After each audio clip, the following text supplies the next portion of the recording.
Hola, ¿qué tal a todos? Bienvenidos a un nuevo episodio de La Píldora. El día de hoy tengo un gran amigo, un hermano de mil batallas, Francisco Cano. ¿Cómo estás, Pancho? ¿Cómo has pasado?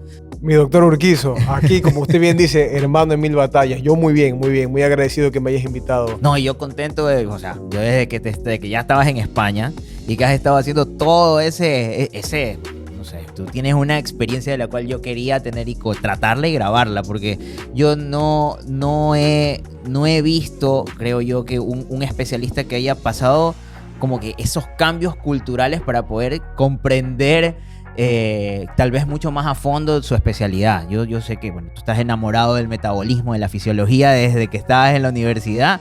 Entonces, definitivamente es el perfil que a mí me gusta traer al programa y, puchica, qué mejor que uno de los mejores amigos que he tenido de la universidad. Así que, pues, siéntete en casa con toda la confianza y conversemos primero que nada sobre ti, porque de todas formas la gente tiene que conocerte. O sea, tú tienes una carrera estudiantil interesantísima, ¿ya? Porque además de ser uno de los mejores estudiantes que yo conocí en la universidad, tú siempre estuviste apegado a la docencia y actualmente eres docente de la Universidad Católica. Y estabas siempre vinculado con una materia la cual prácticamente es ahora tu mundo, es tu vida, ¿no? La gastroenterología. Y ahora, como médico digestivo, pues estás dándole un enfoque sumamente interesante que es el que yo quería traer a este podcast. Cuéntame, ¿qué te llamó a ti la atención desde el principio en la fisiología? O sea, ¿qué te atrajo del metabolismo? Bueno, primero, creo que la parte más interesante de mi época universitaria fue gracias a ti, Eric. Eso es lo primero que tengo que decir. Gracias por eso. La parte de la fisiología siempre me gustó, porque es el porqué de las cosas. Siempre a mí me gustó, no tanto entender, aprender, memorizar, sino entender cómo funcionan las cosas. O sea, siempre me agradó y me interesó darle la explicación. Y en encontrar la explicación yo creo que está la base de todo. Está la explicación del porqué, el tratamiento, las causas, inclusive la prevención de las enfermedades. Yo creo que la gastroenterología, dentro de las grandes materias o dentro de las grandes ramas que tiene la medicina, yo creo que es dentro de ellas la más apegada a la fisiología, o por lo menos así yo lo quise entender y así yo lo aprendí y por eso me enamoré de esta carrera. No, y es que también los médicos que están en una especialidad que está muy vinculada a la parte clínica con la quirúrgica tienen una visión más holística de cómo funciona el cuerpo humano y qué le hace daño, qué es lo mejor para que funcione de una manera más eficiente. Entonces, tratar de vincularse con entender y no estar tan apegado con cumplir, que hace la enorme diferencia en los estudiantes de la carrera. Entonces creo yo que tal vez eso fue lo que también te llevó a que estés presente más en esas materias, y porque yo recuerdo también cómo dabas tú las clases y siempre buscabas que el estudiante se sienta en el sitio. O sea, como que si estabas hablando del hígado, se sienta que estaba metido en un sinusoide. Entonces eso a mí me parecía muy interesante y por eso, bueno, pues te he seguido todo este tiempo, todo el desarrollo de tu carrera. Cuando tú estuviste, bueno, pues tú fuiste ayudante de cátedra del doctor Ferretti. ¿Cómo inspiró en ti el doctor Ferretti? El doctor Ferretti es un docente de renombre en la universidad, tiene una enorme historia, me encantaría algún día también conversar con él, pero tuvo una responsabilidad. Yo siempre trato de conversar también, aparte del médico, hablar sobre los mentores. ¿Tuvo una responsabilidad en tu enfoque actual el doctor Ferretti? Sin duda, yo creo que tuve tres grandes maestros durante mi formación. El primero de ellos fue en el colegio. El doctor Huitrón fue mi primer gran maestro con un pensamiento y una forma de ser muy parecida al del doctor Ferretti. Al doctor Ferretti le llevó muchas cosas y entre ellos ser docente el día de hoy. Okay. Porque él fue el que me atrajo a la docencia. Me cambió el paradigma de estudio porque yo llegaba a un paradigma de anatomía, neuroanatomía, una cosa muy memorística. Dicho sea de paso, siempre me gustó embriología. Sí. Pero fisiología, él le trataba de buscar la explicación. No era un profesor tan teórico, sino más bien de tratar de entender los mecanismos fisiológicos y darle la vuelta, y darle la explicación y darle el entendimiento. Eso me flechó y eso me clicó y fue lo que me inspiró una gran admiración hacia él. Y él me dio la oportunidad de asistirlo como ayudante de cátedra en la Católica, en la UES también en sus inicios. Okay. Y yo creo que sin lugar a dudas fue mi segundo maestro en cuanto a orden cronológico, pero probablemente científico, y mi maestro, mi mentor, probablemente número uno en carrera. Bueno, y también hay que destacar también que embriología, ya que me dice que es una de las materias que te gustaba, sí, creo que eso es una de las cosas que a mí también me flechó cuando entré a la carrera, porque yo soy pésimo, mi memoria está hecha pedazos. Yo cuando... Somos. Entonces, cuando yo empecé a ver embriología desde un punto de vista del desarrollo y tratar de comprender por qué razón la célula necesitaba hacer X cosa para poder darle paso a otro, entonces para mí ya generó una historia que ya le fui siguiendo el camino. Y realmente entender el metabolismo también, o sea, el comportamiento de un órgano, el comportamiento de todo el sistema digestivo está concatenado para que una cosa permita a la otra y lo que sigue tenga el proceso más fácil por lo que avanzó el primero. Entonces, creo yo que en esa razón estamos, bueno, en ese sentido estamos conectados con la materia. Siempre he creído también que los mentores juegan un papel importantísimo. Si tú no tienes nadie que te inspira en tu formación, pues quedas a la deriva de cualquier cosa que pasa. Hay estudiantes que son más difíciles de inspirar que otros y hay personas que pues encuentran la inspiración en un modelo particular. ¿Qué es lo que, aparte de, porque yo también fui estudiante del doctor Ferretti y a mí también me fascinaba su forma de explicar, que se parece muchísimo pues, en la manera en cómo lo explican y tiene sentido, pero ¿qué generó en ti pues la de yo quiero ser docente cuando viste al doctor Ferretti? La oportunidad, porque a mí me gustaba la docencia, yo ya tuve los primeros pininos en el colegio, pero él me dio la oportunidad de hacerlo. Y me dijo, yo creo que tú puedes hacerlo, inténtalo. Empieza, me empezó a soltar, tuve un periodo de prueba, un par de meses, y luego él me consolidó como ayudante de cátedra. Yo realmente, como te digo, yo le debo ser docente, se lo debo a él. Ok. Y cuando tú ya saliste de la carrera, ¿cómo así tú dijiste gastroenterología? ¿Cómo así? Porque era la parte más fisiológica. Yo siempre tuve por ahí un coqueteo con la cardiología Yo, al eso yo me comienzo, acuerdo. porque probablemente era lo más fisiológico. Luego tuve un coqueteo fuerte con la gastroenterología y al final de cuentas, durante mi larga preparación del MIR, me estuve muy tentado a seguir psiquiatría. ¿Ah, sí? Eso no me la sabía. Muy tentado a seguir psiquiatría. Sí, sí, sí, sí. Bueno, tú sabes que yo también quiero ser Sí. psiquiatra. Entonces a mí me tiene ahí enganchado. Yo estoy leyendo full sobre eso, preparándome porque, bueno, yo espero ya en un par de años lanzarme. Pero, wow, eso de psiquiatría no me la sabía. O sea, yo siempre creí que te ibas por cardio. Son similitudes de pensamiento. Mira que vamos casi por la misma línea. Ajá. Yo siempre creí que tú ibas por cardio. Y es más, yo recuerdo tus clases de cardiología, la gente te buscaba para que des clases de cardiología, las exposiciones en el auditorio, todo eran de cardio. Pero, ajá, yo cuando me di cuenta, tú decidiste por gastro. Y luego yo te vi que estabas sacándote el aire, te envejeciste unos años ahí en España, ¿no? Porque hubo un periodo de tiempo que te envejeciste en la universidad, luego otra vez te rejuveneciste cuando saliste de la U, y luego te vi que te sacabas la madre, y una vez me escribiste y me dijiste, casi ni duermo, ni sé qué, y luego te veo en Japón. ¿Cómo así? ¿Por qué ese salto? Porque, bueno, yo siempre tuve la idea de ir a España. España probablemente sea el mejor lugar del mundo para aprender cáncer de colon. Ok. Yo creo que no tanto en prevalencia, sino el enfoque, la política pública de salud que ellos tienen de cribado de cáncer de colon muy precoz, a mí me permitió tener herramientas de formación valiosísimas, probablemente las mejores del mundo en cuanto a formación de cáncer de colon. Sin embargo, como todo, ¿no? Poblaciones, genética, prevalencia de enfermedades. Yo tenía un déficit en cuanto a cáncer gástrico. Como tú sabes, ya lo expusiste tú en temas previos, el cáncer gástrico en Ecuador es muy importante, una tasa de cáncer gástrico muy alta en toda Latinoamérica. Chile es el segundo en el mundo después de Japón. Y yo creo que Perú y Ecuador no se quedan atrás, salvo que no hay datos todavía publicados, ¿no?, al respecto. Entonces, esa deficiencia me hizo tratar de dar el salto en cuanto a formación, de intentar conseguir formarme en un sitio de primer nivel.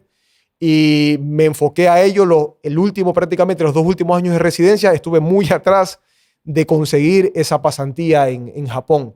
Yo también tengo que agradecer, por supuesto, a mis maestros, mis mentores, mis grandes mentores durante la formación como especialista, el doctor José María Duque, que espero que vea el video en algún momento.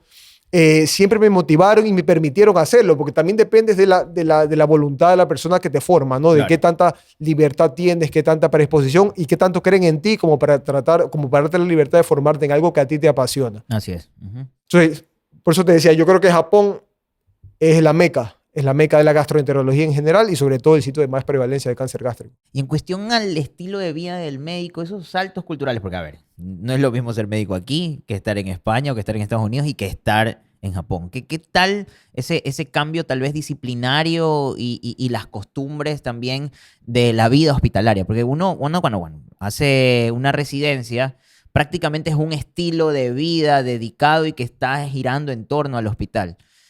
¿Cómo impactó en ti el hecho de, bueno, llegar a España? Eso fue el primer cambio. Y luego estar en Japón. Gigantesco. Yo creo que el tema cultural con España no es muy diferente, somos muy parecidos, salvo el tema de la siesta y la comida, que dicho sea de paso es espectacular la comida en España. El estilo de vida es muy parecido, la formación es muy parecida, la gran diferencia son los recursos. Ok. O sea, tener a la mano gran cantidad de recursos de los cuales no disponemos. Y lamentablemente la medicina a día de hoy, del siglo XXI, los recursos son Claro. invalorables en cuanto a la formación. O sea, no se puede formar un médico en un sitio que no tiene recursos a la mano de formación, de técnicas, infraestructura, etcétera, etcétera. Y con Japón, una cosa completamente diferente. O sea, si hemos hablado de similitudes entre España y Ecuador en la forma de ser, el estilo de vida, con Japón estamos muy diferentes. No tan solo años luz de ingeniería y tecnología, sino que la manera de ser, la sociedad misma japonesa es completamente diferente, completamente distinta. No, ok. Pero, ¿qué tanto es la sobrecarga tal vez de encontrarse con pacientes o sea, bueno, pues, en Japón vemos cáncer de colon a millares surgir, ¿verdad? Y luego, bueno, en España me imagino que por la situación en la que estás, por la cuestión de infraestructura, también has de ver un montón de pacientes. Pero, ¿qué tal es el manejo del flujo de pacientes o tal vez el abordaje en la consulta? ¿Qué tan distinta es una consulta en Japón que en España? Es diferente porque en Japón generalmente las consultas las ven médicos de atención primaria. Es muy raro el paciente que llega ya a una consulta de especialidad. Sobre todo ya son pacientes muy seleccionados con tratamientos que no responden a la primera línea o ciertas particularidades que no la puede llevar un médico de atención primaria. Pero el médico de atención primaria en Japón probablemente cubra el 90% de la gastroenterología general. En España es distinto. Ok. En España es distinto. Son mucho más laxos en cuanto a la consulta. Se ve bastante paciente dispéptico, bastantes pacientes con síndrome de intestino irritable que no responden previamente a la consulta de atención primaria, pero es distinto, es mucho más laxo, es más parecido a nuestro sistema de salud, Ok. con la gran diferencia que es gratuito, ¿no? Bueno, ya entrando en tu materia. Aquí tú me dijiste un dato que a mí me llamó bastante la atención y concuerda con lo que me han conversado otros amigos gastroenterólogos, y es el hecho de que aquí una cantidad enorme de cáncer de colon, no, cáncer gástrico en pacientes jóvenes, ¿no? Mucho, sí, yo conversaba con mis compañeros del hospital, que yo creo que en estos 6 meses habré visto más cáncer gástrico que durante mis 4 años de formación en España. Claro, no tanto como Wow. en Japón, ¿no? En Japón la prevalencia es mucho más alta, pero es una cosa a tomar en consideración, es una cosa bastante alta y es un dato de alarma que yo quisiera transmitir a mis Claro. compañeros, colegas y a la comunidad en general.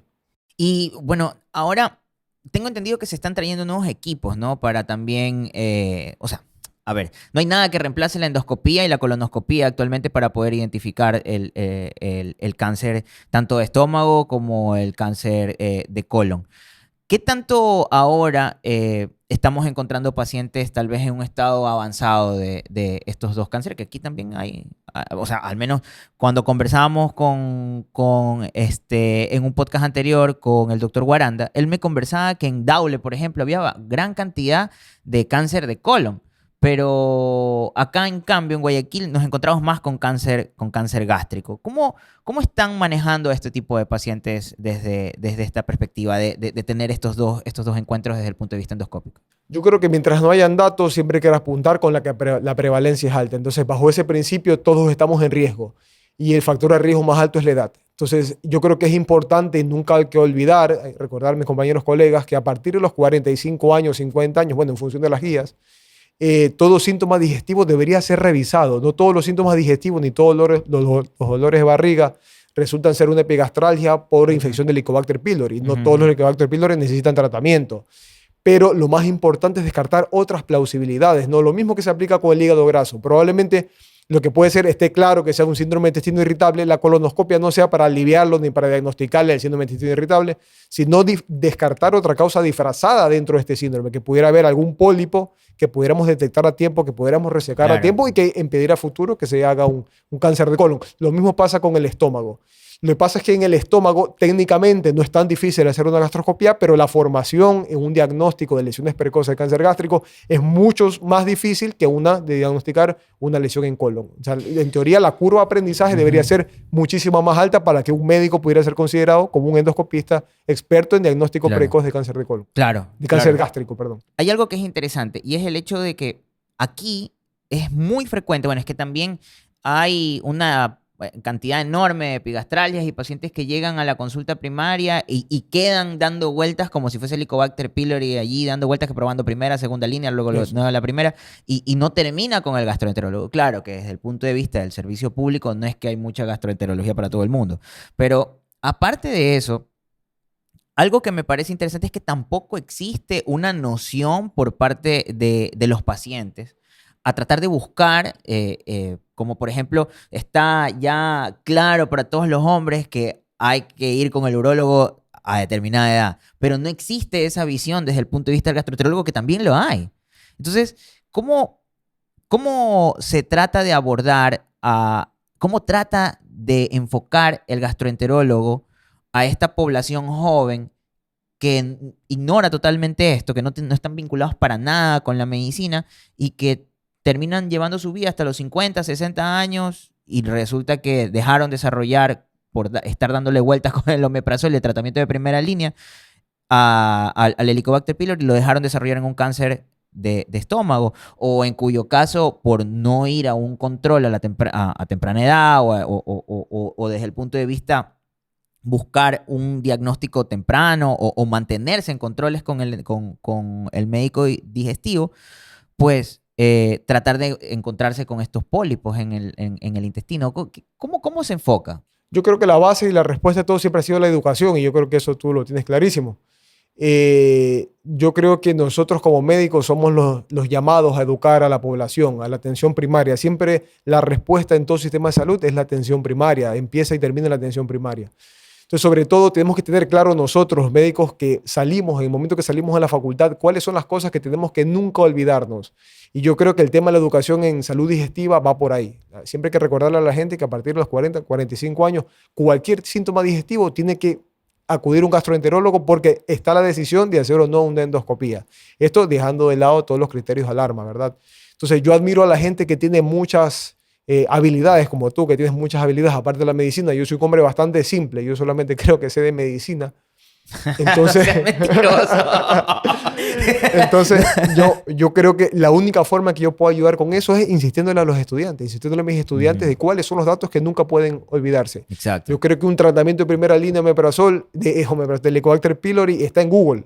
Ajá. Pero lo que nunca hay que olvidarse es que ese paciente, si tiene más de 45 años, tiene que ir a un gastroenterólogo, tiene que descartar otra cosa abajo subyacente de. Definitivamente. Eso es algo que a mí también me encanta destacar. Hay una enorme responsabilidad del médico que ejerce desde el punto de vista, no solamente desde la consulta privada, sino que entiende la responsabilidad que tenemos todos los profesionales de salud con respecto a la salud pública.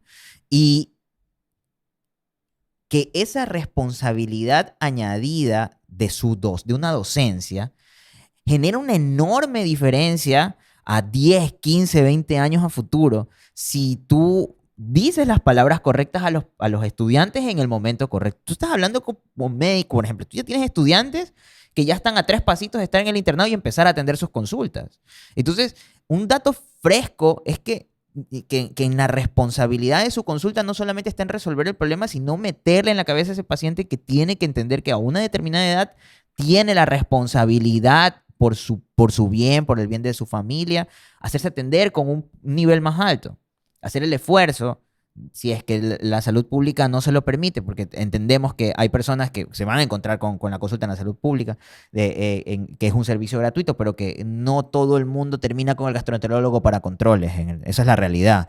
Pero hay cosas que no se las pueden dejar pasar, ¿no? Y que hay cosas que es importante concientizarlas. Hay muchísimos profesionales que tienen una cámara y que es muy importante que puedan dar ese enfoque, ¿no? Que puedan demostrar. Yo me doy cuenta que tú estás haciendo una actividad, eso es otra de las razones por que te invito, porque cumples con ese perfil que a mí me gusta conversar con los médicos que tienen una responsabilidad en redes sociales, que saben que su profesión y esta plataforma les permite informar a otras personas sobre diferentes inconvenientes. Entonces, yo veo que estás dando información relevante y estás haciendo conciencia del tema preventivo, más que de resolver los problemas que ya se podrían haber agravado por inconsciencia. Entonces, eso me parece que es importantísimo desde el punto de vista de todo profesional que entiende también o sea, que quiere hacer una repercusión más allá de atender a un paciente.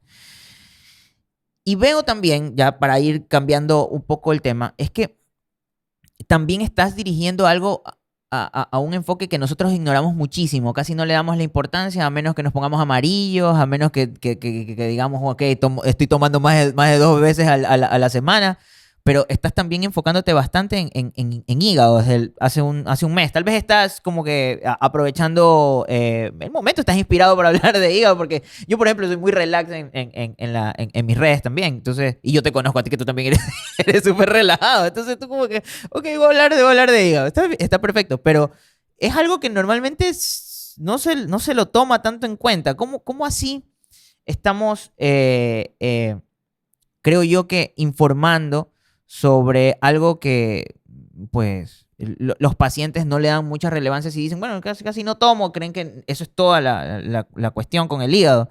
Y no sé, pues bueno, me interesaría saber porque veo que lo estás enfocando bastante en tus redes. ¿Qué es lo que estás dándole mayor relevancia con respecto al hígado en cuestión de las patologías? Porque veo que hablaste un poco sobre hepatitis en tus redes, pero lo estabas enfocando un poco más allá. Sí, lo de hepatitis era un preámbulo, Ajá. porque siempre la hepatitis, la alteración de las pruebas de función hepática, ¿verdad? La alteración de las pruebas del hígado. Y a mí lo que me llama la atención aquí, me llama mucho la atención, que yo no veía en España cuando la prueba de función del hígado se alteraban, era un dato de alarma y la gente se preocupaba, tengo el hígado inflamado, tiene que ir a la consulta con el gastroenterólogo y probablemente nosotros hacíamos todo el pesquisaje de pruebas y le decíamos, ¿sabe qué? Tiene hígado graso, tiene que ponerse a régimen, tiene que hacer dieta, toda la cosa que creo que deberíamos hacer los dos, dicho sea de paso. Pero aquí no hay, aquí hay mucha laxitud, la gente es muy relajada con el tema del hígado, la gente está muy preocupada con otras cosas y en cuanto al tema del hígado como que es una cosa que queda relegada. Exacto, en la consulta es como que, sí, tengo hígado graso también, doctor. Sí. Es como un aliciente, tener hígado graso es un aliciente, pero más que eso, porque ya te digo, yo creo que los llamados a tener la conciencia y la relevancia de los problemas somos nosotros, somos los profesionales de salud y hay que transmitirle a la gente esa preocupación o por lo menos esa visión de no tener una visión tan laxa en cuanto al tema del hígado. El hígado es un órgano muy noble, aguanta mucho hasta que ya no da más. Incluso ahí en batalla todavía sigue aguantando, pero lamentablemente llega un punto en que ya no da más. Y probablemente la causa número 1 sea hígado graso. Yo creo que en nuestra población, la prevalencia de obesidad en nuestra población es muy alta. Entonces, por ende, la mayor causa o la principal causa de cirrosis, yo creo que hoy por hoy en el Ecuador, es la obesidad. Sin embargo, el hecho de verte que tienes las pruebas del hígado alteradas, hacerte una ecografía y ver que tienes un poco de hígado graso, y tomar algún que otro preparado medicinal que no, sin receta, yo creo que no es el aliciente, no es la solución. El problema, la solución es descartar las otras cosas subyacentes, porque es como la gran desconocida, es como la dispepsia o el intestino irritable. O sea, que tengas intestino irritable con 20 años te da la tranquilidad de poder tratarlo, pero si tienes 45 años tienes que descartar un cáncer o una inflamación subyacente. Igual pasa en el hígado. Si el hígado está inflamado es por algo. Entonces hay que descartar todas las otras cosas subyacentes aparte de la grasa. Hay que descartar que tengas hepatitis crónica, descartar que estés tomando algún fármaco que esté haciendo daño al hígado o que estés haciendo consumiendo algún tipo de tóxicos dándote o no dándote cuenta, probablemente alcohol o algún medicamento, que ya lo dijimos. Entonces Eso es lo importante, tratar de identificar cuál es la causa y darle solución a la causa, porque decir que tienes hígado graso no es un aliciente, ni te exime de desarrollo de cirrosis a un futuro. Claro, eso es algo que es muy, muy importante. Es increíble la cantidad de pacientes que llegan a la emergencia por ascitis y a tratarse ya en pacientes crónicos y cada vez se ven más jóvenes. Entonces, es preocupante porque así como nos encontramos en la emergencia con pacientes que llegan con unas ascitis gigantescas, es muy frecuente en una consulta de primer nivel encontrarse con pacientes que les parece que el hígado graso es una cosita como que ya, y sí, que estoy un poquito inflamado y ya, como que, pero no se le da la importancia y tal vez es por eso, porque reconocemos que el hígado aguanta y le da, pero no estamos manejándolo de una manera responsable, Ni le eficiente. estamos diciendo a la gente, porque la cirrosis, lamentablemente, bueno, yo lo veía en España, la cirrosis lamentablemente te modifica o te condiciona la supervivencia. Desde el momento que te eres diagnosticado de cirrosis, tu supervivencia no es la misma que una población Claro. general, no es la misma. Entonces, con eso te repercute que no te van a dar un seguro de salud privado, que si te llegas a enfermar con COVID o alguna enfermedad no te van a llevar a la UCI porque tu pronóstico de sobrevida es menor que el de otra persona que se puede beneficiar de ese tratamiento. Eso hay que hacerlo, concientizar a la gente. La gente tiene que entender que Sí, el hígado es una cosa importantísimo. que te modifica la vida y te cambia la vida, como una insuficiencia renal, por ejemplo. Sería como lo equiparable, ¿verdad? Sí, pero nadie tan ignorado como el páncreas, ¿no? No, el páncreas eso. El páncreas es el gran desconocido. Y el pobre páncreas es un villano, lamentablemente. ¿Qué tanto también estás impactando a tu comunidad con respecto al páncreas? Bueno, con respecto al páncreas, yo creo que dentro de la gastroenterología en general, que es muy amplia, el aparato Claro, digestivo, claro. porque gastroenterología es solo tubo, dentro del aparato digestivo en general, el gran villano, pero probablemente el más intrigante y atractivo de los órganos que existe es el páncreas. Y esa mística o esa inspiración me vino de mi otro gran maestro, que debo decirlo, que fue el doctor Gustavo Pérez, que fue quien me orientó un poco en la formación de páncreas. Mi otro gran formador fue el doctor Enrique de Madaria, que hoy por hoy es el presidente de la Asociación Española de Gastroenterología.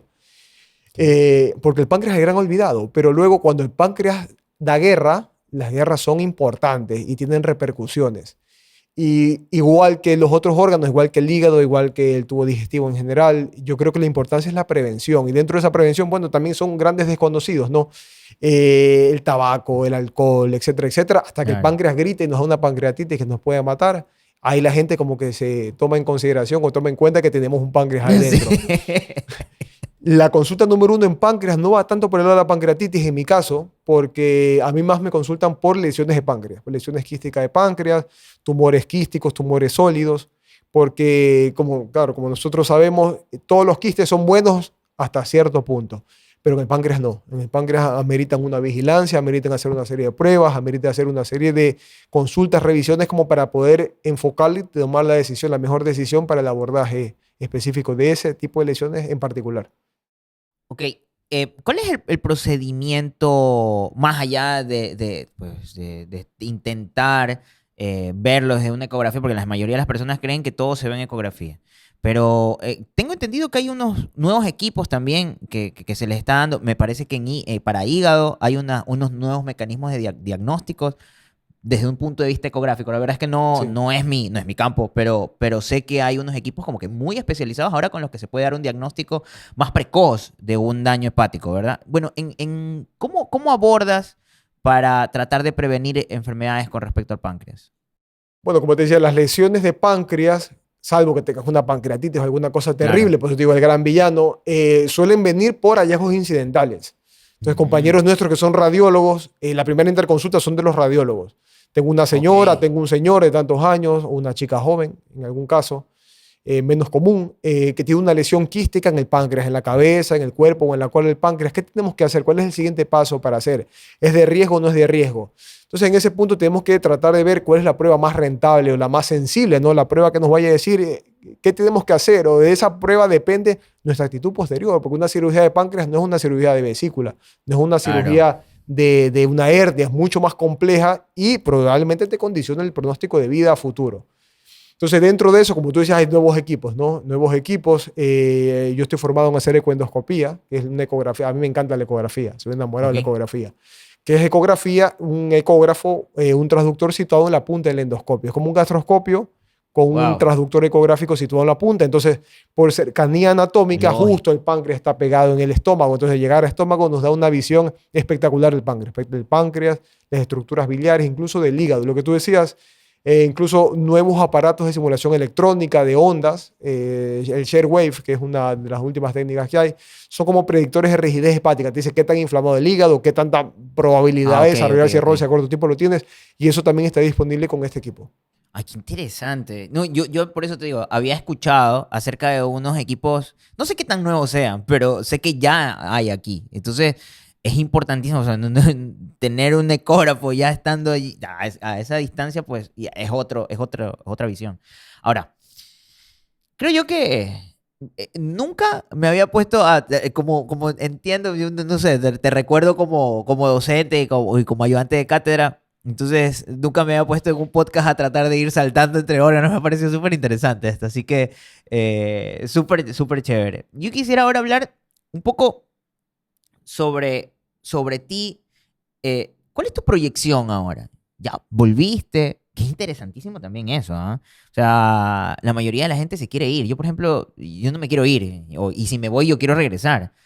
No, no, o sea, obviamente que me encanta mi familia, yo, o sea, no soy de las personas más cercanas que existe con respecto al ámbito familiar, pero yo siento que tengo una responsabilidad tal vez con mi tierra, no sé, con darle algo a la experiencia que yo tuve. La rural para mí fue algo muy importante, la hice donde crecí, entonces pude reconocer los problemas de salud de mi propia gente. Entonces, ese tipo de cosas a mí me condicionaron a que yo al menos tengo que hacer todo lo posible aquí mismo. No sé, yo tengo ese enfoque, ¿no? Pero tengo esa visión al menos. Pero, ¿qué te hizo volver? Después de haber visto España, de haber visto Japón, de haber viajado, de haberte formado y todo, regresaste. ¿Cuál es tu proyección ahora? Yo creo que hay que retribuir a la tierra lo que tú dijiste, Eric. Yo soy un amante de mi patria. Yo amo mi patria y yo creo que la solución de la mayoría de los problemas de la patria parten desde la educación y parten desde la atención Claro primaria, que te sí. repito. Y yo siempre quise volver. Yo desde que me fui quise volver. Yo soy un enamorado empedernido de Asturias, de España. Bueno, de Asturias, que es mi patria realmente, más que España.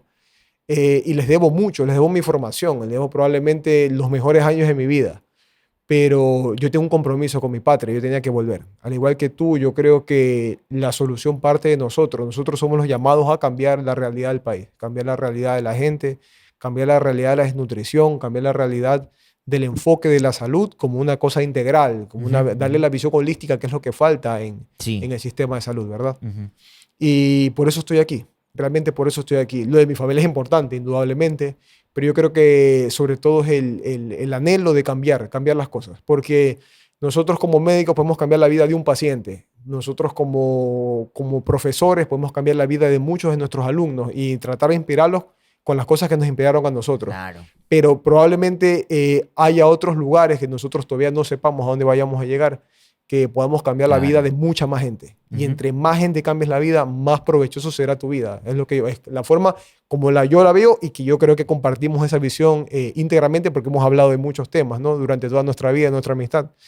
Y yo creo que parte por ahí la vuelta. Sí, totalmente. Y es interesante que en eso también compartimos, ¿no? Que la responsabilidad y el compromiso se vuelve cada vez más grande cuando tú conoces realidades distintas. Pues tú, por ejemplo, tú eres de Manabí, conoces tu tierra Manabí, luego viniste acá a Guayaquil, tienes una vida acá también. Entonces, entiendes las diferencias y entiendes que los problemas son distintos. Entonces, que el compromiso es mayor porque ahora hay que hacer un doble esfuerzo, porque el esfuerzo que tú hagas aquí no repercute allá y aparte el esfuerzo de allá es muy distinto al que estás haciendo aquí. Entonces, eso, total, yo creo que, y es interesante que no se lo vea así, es interesante porque no sé por qué razón no se le da el valor. Yo detesto ponerme en la postura de que, de como victimizarse, que el médico no se le da el puesto, que no se le da el valor. No, no, no. Y me refiero a que l- nosotros como médicos no nos enfocamos tanto en comprender que cambiamos la vida de un montón de gente alrededor de nosotros con el simple hecho de conversar 30 minutos con una persona, porque depende del impacto que tú generas en la conversación con esa persona va a seguir impactando al resto de su familia y generando buenas costumbres en sus hijos, pues. Más aún, por ejemplo, en tu profesión, que tú tratas a pacientes mayores principalmente, cuando tú deberías tratar pacientes de 30 años. 25, 30 años ya debería haber una persona preocupada, tal vez, no sé, en la mañana me levanto con la boca amarga. Esa debería ser tal vez una cosa que se maneje ya normal, pero un paciente que tenga un conocimiento de causa de que si yo desde los 20 años tengo esto, definitivamente a los 35, 40 años debería hacer una consulta con el gastroenterólogo. Entonces, ese tipo de información no se la da. Y los médicos que están bueno, por distintas razones, que no solamente es responsabilidad de ellos, porque yo estoy segurísimo que muchísimos médicos les encantaría holgarse en la consulta externa y hablar con el paciente lo que le dé la gana. Pero no existe tampoco un conocimiento, tal vez una predisposición por parte de las personas que están o sea, por las personas que no están vinculadas con el servicio de salud. Entonces, sí es un llamado también a algo que yo siempre les digo a los pacientes.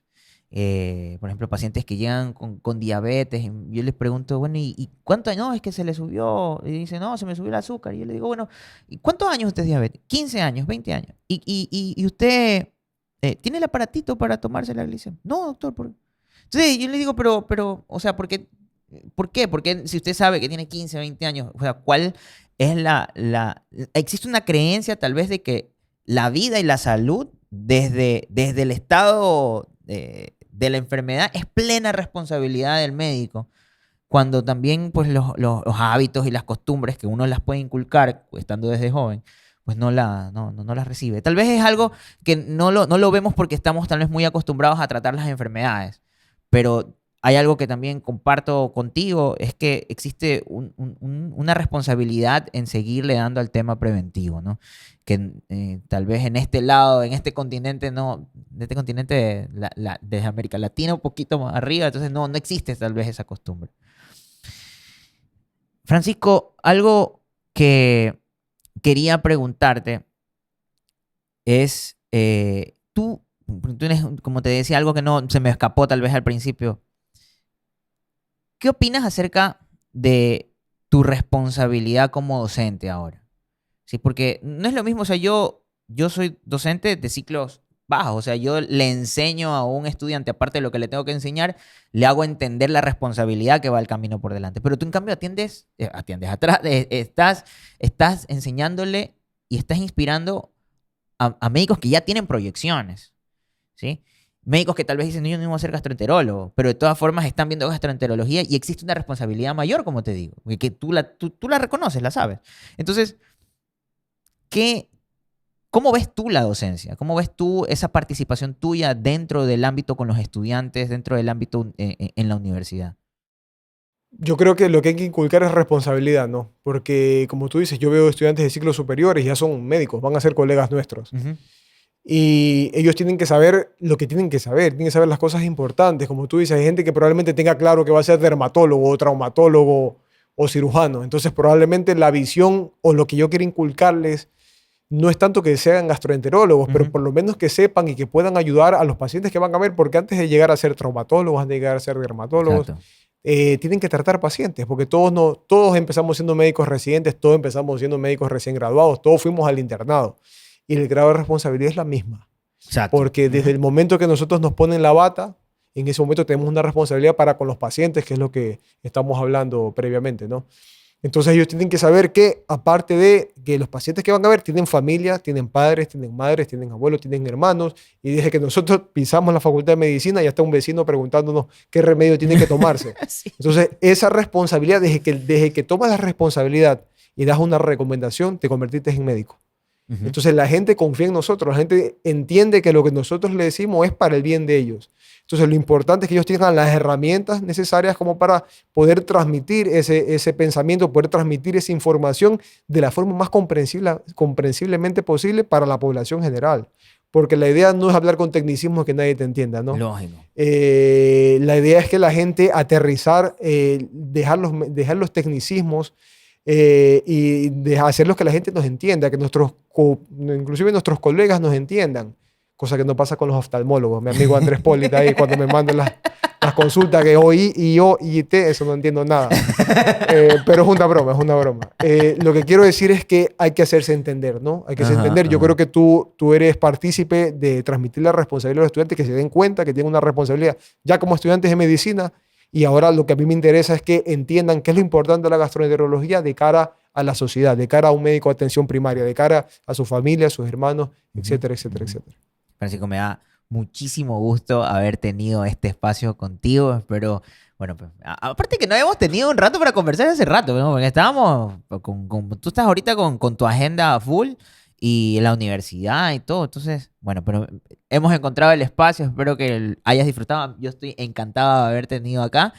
Te cuento algo que no lo he dicho en otro podcast, pero yo voy a hacer 20 episodios de esto. Realmente no recuerdo qué número es este de aquí, ahorita se me fue. Voy a hacer 20 episodios y tengo proyectado hacer como una especie de segunda temporada, ¿sí? Entonces, yo te voy a volver a invitar, te lo digo aquí, te voy a volver a invitar, pero con el propósito de una temática distinta, ¿sí? Donde vamos a reaccionar a diferentes cosas. Entonces, y en ese proceso, pues tú vas a dar tu visión como gastroenterólogo de lo que estemos viendo. Entonces, más o menos así es lo que vamos a conversar. Espero que tengas un espacio. Yo sé que tu agenda fue complicada. Hasta ya hemos pasado por unas 2-3 semanas creo que fue, ¿no? Porque en la última fue mi culpa. Entonces, seguro en otro momento pues vamos a volver a conversar. De una manera más holgada, tal vez, ¿no? Porque ahorita estamos como que en la presentación del programa. Y te agradezco muchísimo por haber venido. No, te agradezco a ti por la invitación. Y estoy encantado, estoy encantado. Yo creo que todos los proyectos que tú te has propuesto siempre han salido adelante. Y proyectos grandes que incluso yo pensaba que no salieron gracias a ti.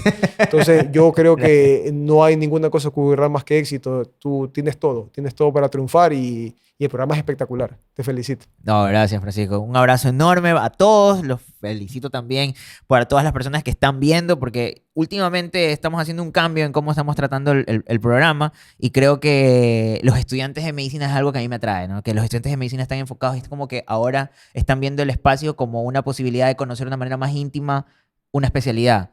Eso me llamó la atención porque el programa empezó con los pacientes, pero hay pacientes que ven, pero ahora parecen que los estudiantes, pero nunca pensé que los estudiantes iban a ver el programa, yo creí que era más, o sea, fue orientado para pacientes, pero ahora los estudiantes están como que interesados en como que, me escriben, me dicen, invítalo a tal persona, invítalo a tal, porque entonces eso está... ¿Me permites argumentar una pequeña cosita? Cuéntame. Yo creo que probablemente lo más importante del MIR en el momento que tú escoges qué quieres hacer es eso, conocer a qué te vas a dedicar el resto de tu vida.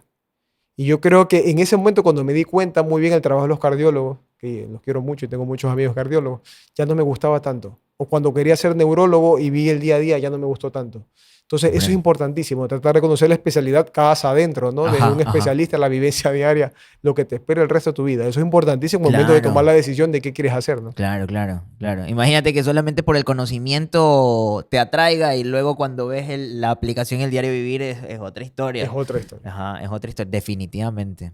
Definitivamente, puntazo. Si te hubiera escuchado antes, lo hubiera hecho psiquiatra.